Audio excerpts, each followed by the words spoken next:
Now, breaking news from News 12 Long Island.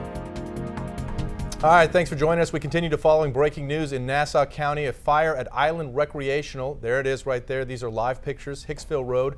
This is in Seaford between Hempstead Turnpike and Jerusalem. It's right there at the 135 exit ramp to get on the Seaford Oyster Bay. So we continue to follow that. It's 12 fire departments there battling this fire. It's been going on for a while. We do have a reporter that's been following this story. She's on the scene. Elise Evans standing by. I think we have her on the phone right now. Elise, are you there? I am, Stone. What can you tell us? Well, my photographer and I were able to walk through, as I mentioned. Elise, the county executive gave us an update a little bit earlier, and he had mentioned that he had no confirmed reports of any injuries. You just mentioned a firefighter. Any other reports of anybody being injured? I know there were employees in the store at the time.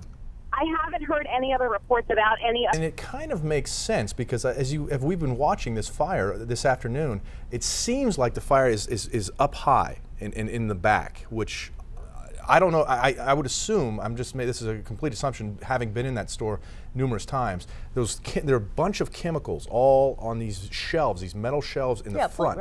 Pool chemicals. I mean, it's a pool company. So if it's in the ceiling, that might help the firefighters out a little bit, so it doesn't spread and get to a really, really dangerous, out of control situation with all the chemicals. Now, breaking news from News 12 Long Island. Demonstrators already filing into the streets, waiting for that grand jury to announce its decision on whether a Missouri cop should face charges for the shooting death of an unarmed black teenager. We are live at 9 o'clock. Good evening, I'm Stone Grissom. Time to get one more check on the forecast right now. We do have a little bit of rain. Don't mind me, I'm just making sure this is in here. Bill is completely ignoring me right now. Do you think there are aspirations? I mean, he went to Afghanistan, he went to Israel, he went on the David Letterman show. You don't go on David Letterman without wanting to go somewhere big. Yeah. Do you think he has aspirations in 2016? Is there a politician in the world without aspirations?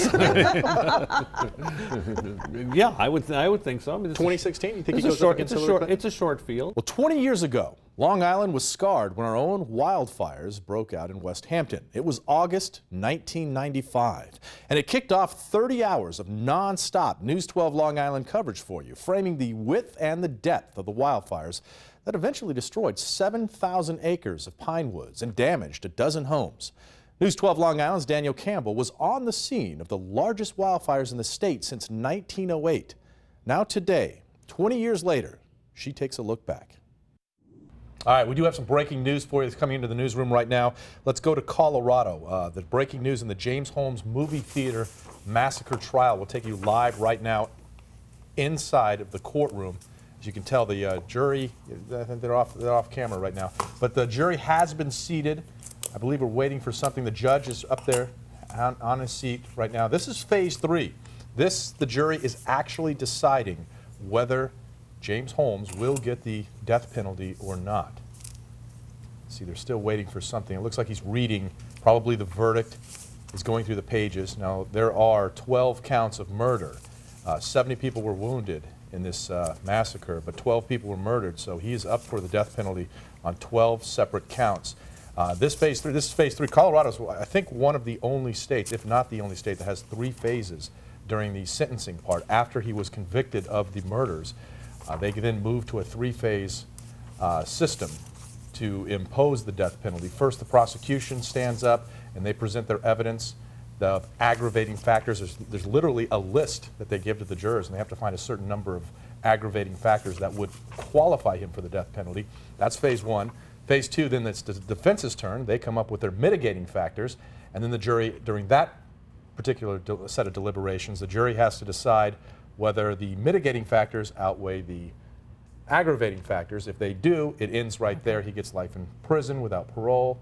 They did not in this case. They did not find that the mitigating factors outweighed the aggravating factors, so we move to phase 3, which is where we're at right now. All right, welcome back tonight on Animal Island. I got to take my jacket off because we are getting down and dirty with the dogs. I'm here with one of our favorite guest celebrity groomers, Jorge Bendersky, and he's going to tell us about the benefits of giving your dog a mud bath. That's right. Little Lola right here, she's going to be our little test subject. Now, we looked it up before you came, and there are some benefits of mud baths. So let's hear a few of these benefits. Let's show these on the screen.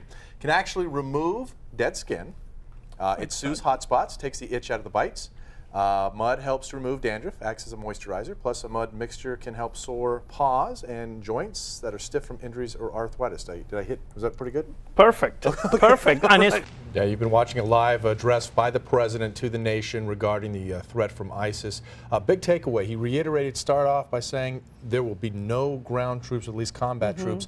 But then he also said he's going to send another 475 at least support troops into Iraq to help the communities that are displaced and help this fight against ISIS. And he did have some very strong words for ISIS. Yeah, and he also guaranteed that it's going to be a sustained air attack against ISIS. They're going to have a lot of support and help this coalition that they're hoping to build. I know the Secretary of State of Kerry is in the Middle East right now trying to build this coalition within the Middle East. And those airstrikes, according to the president, according to his plan now, is to help support those ground troops so they can go in there and reclaim their own lands for themselves. Because as he said, America's not going to do this alone. We tried that once. Let me start with the response from the Republican, because it seemed to show a vastly different view of Suffolk County.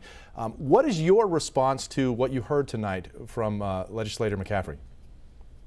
Well, I only heard a basic summary, but well, let me ask you this, and then just to jump on the other side and stay on that theme from the response. Now you talked about the budget, balancing the budget. The recent comptroller, John Kennedy, recently told us that your budget has a $100 million structural deficit. Can you explain what the difference between a structural deficit and just the deficit where you're spending more than taking in? Sure. The structural gap is essentially what you have on One of the things that we're hearing, especially on Facebook, a lot of the comments deal with the overwhelming tax burden, both on young Long Islanders and certainly on senior Long Islanders who are on fixed incomes. What is your administration doing, and is there something they can do? Because I know a lot of the taxes are school district taxes. What is your administration doing to focus on that issue? Well, I made a commitment to taxpayers when I came into office. Appreciate your time tonight. Congratulations on the State of the County address, and appreciate you taking the time and answering some of our questions. 4 to 6 years. Well, so now he's in Congress. So what does he have to do to keep that seat in 2016? Let's say Hillary Clinton runs, and right now Congress, I mean, their approval ratings are right there with insects. Well, Mike and I should have rehearsed this because we would say the same thing. You've been watching a live news conference from the Franklin County Sheriff's Department in Monetta, Virginia, as well as the state police there, talking about the shooting that took place this morning. Here's what we know. At about 6:43 this morning, an individual by the name of Vester Flanagan, 41 years old, who went by the on-air name of Bryce Williams. He was a disgruntled employee at WDBJ, apparently walked up to a female reporter and her photographer during a live shot at that time and shot both of them to death. And we're told that he then also filmed that himself, had placed on social media the video, and then had fled the scene. Police were looking for him. He then went to the Roanoke airport, dropped his car off where he had rented another vehicle, had tried to flee the scene there. Police were locating him and eventually caught up with him. He shot himself. Now we're learning now, he was in the hospital, and we're learning now that he has died from his injuries, self-inflicted, that we're told. Another individual, the person that was being interviewed, a Vicky Gardner, we're told that she is being treated in the hospital right now for non-life-threatening injuries. But right now, a female reporter, Allison Parker, 24 years old, and her photographer, 27-year-old Adam Ward, both shot to death this morning at approximately 6:43 this morning during a live shot at the affiliate, CBS affiliate WDBJ in Monetta, Virginia. That's right outside of Roanoke. We're going to have much more about this later on this afternoon. Keep it right here on News 12 Long Island. We'll be right back.